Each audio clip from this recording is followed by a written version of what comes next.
Hello everyone. If you're getting this error, entry point not found, the procedure entry points tmaps could not be located in the dynamic link library for Grand Theft Auto 5, then you have come to the right place because in this video I'm going to show you how to fix that annoying entry point not found error in GTA 5.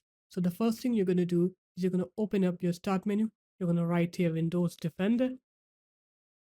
You're going to go into your virus and threat protections, go into manage settings here, make sure real-time protection is turned off, and also scroll down, go into add or remove exclusions, click yes on here, go into add an exclusion, click folder, go into your GTA 5's directory, and click select folder here. And after that, you're going to open up your web browser.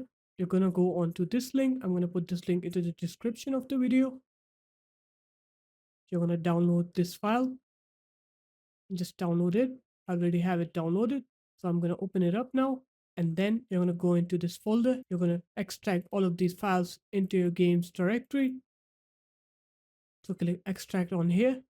And once you're done with extracting, now when you try to open up your games platform and you try to open up your Grand Theft Auto 5, you'll notice that you won't get that entry point not found error anymore. So there it is, guys. That's how easy it was to fix that annoying entry point not found error. If you guys found this video helpful, make sure to leave a like, comment, and subscribe to the channel. And I'll see you in my next video. Peace.